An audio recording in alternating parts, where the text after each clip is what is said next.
Live from Fargo and serving you on TV, online, and on the go. This is Valley News Live at 6. Well, the northern part of the valley has seen some stormy weather today. Additional trouble that was expected on this first alert storm day hasn't fired. But the storm team says that it's still a possibility. So let's get the latest from Chief Meteorologist Hutch Johnson.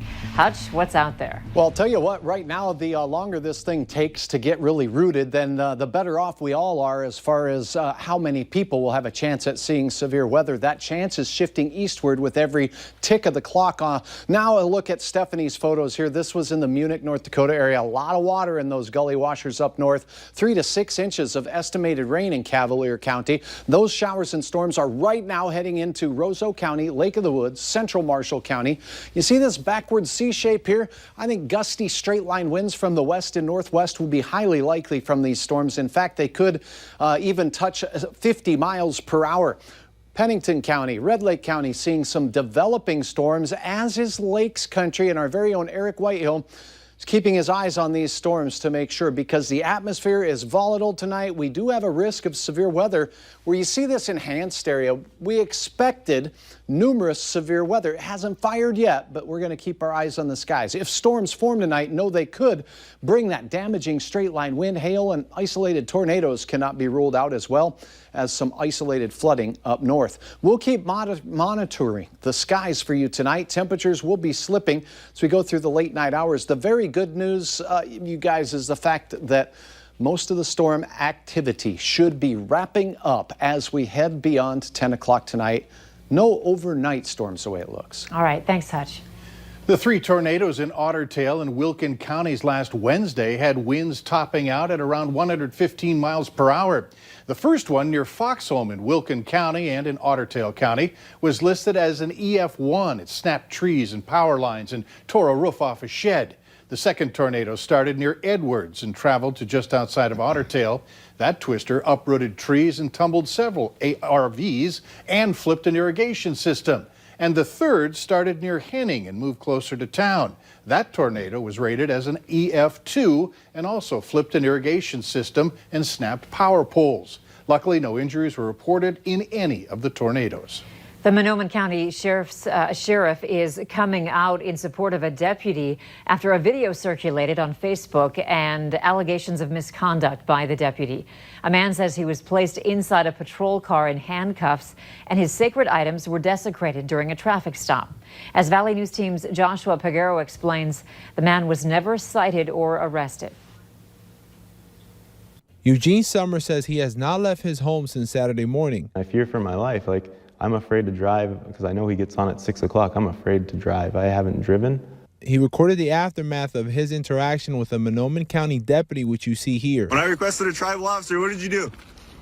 You said no and you threw me in the back of your police car? A deputy allegedly pulled Summers over at the White Earth Indian Reservation as he was going fishing with his cousin. The deputy reportedly said the light above the license plate was out.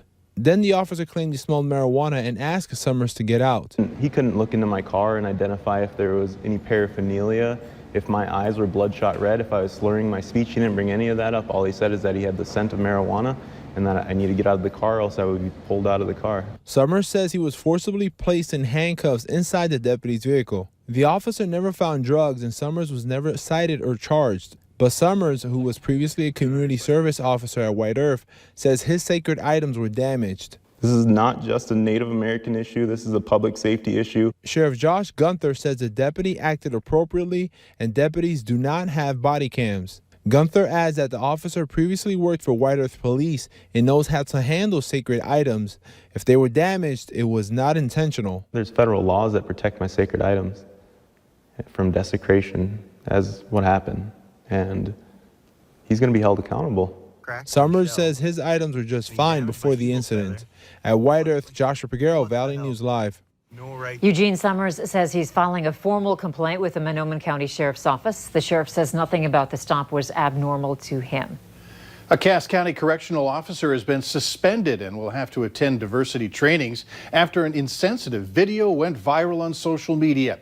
Deputy Tori Holland's TikTok video, which has since been deleted, featured a woman speaking with a Native American accent while in her vehicle, saying every time a Native American gets in their vehicle, they end up at the liquor store. You never want anything to happen, but sometimes some things need to happen so that we can make positive changes and go forward and do things better.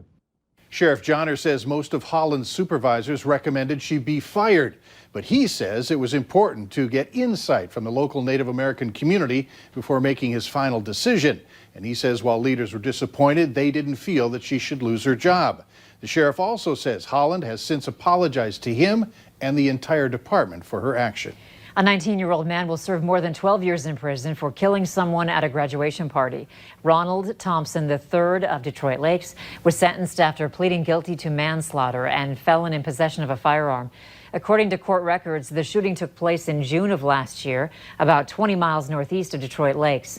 Law enforcement found the body of 27-year-old Jamie Lee Bevins Jr., who died from gunshot wounds. Thompson was on the run for nearly 2 weeks before he was eventually arrested in St. Cloud. The 69-year-old driver of a Lidgerwood school bus that was hit by a train last winter is now being charged with aggravated reckless driving. Michael John Scrooge is scheduled to appear at Richland County Court on July 27th for the charge, which is considered to be a Class A misdemeanor. North Dakota Highway Patrol says despite Scrooge telling troopers that he didn't see the oncoming train, evidence shows he was aware of the train. 20 students were on board the bus. 5 were taken to area hospitals. A 16-year-old girl was taken by helicopter to Sanford Hospital. Authorities in Grand Forks County are restricting parts of the Red River. It's in response to an overturned kayak near the Riverside Dam yesterday. There were 2 kayaks with 2 people in each of them that became stuck on the current on the upstream, causing one of them to turn over. While authorities were helping them, 2 more kayaks with 3 people got caught in a current about 200 feet from the dam. Everyone was wearing a life jacket and no one was hurt. A quarter-mile section on the upstream side of the river dam has been closed until conditions improve. The Minnesota legislature convened today for its 2nd special session of the year. One of its primary goals is to address police reform and accountability in the wake of George Floyd's death. It isn't clear how long this special session will last. Governors have to power to call back lawmakers, but each chamber gets to decide when to adjourn. The federal government has denied a request from Minnesota Governor Tim Walz for federal funds. It was intended to repair the damages that came from the unrest following George Floyd's death. Early numbers show more than $15 million in damages were directly related to the fires. Around 1,500 businesses were damaged. Current estimates of the total damage exceed $500 million, according to the governor's disaster aid request. Later on Valley News Live at 6, Essentia Health Care facilities are making some changes to their visitor policy. We'll explain the extra precautions to protect patients during the pandemic. Temperatures rose into the 80s here in the Southern Valley, and we do have some strong thunderstorm development in this soupy and humid air. Your hour-by-hour forecast on this First Alert Weather Day is next.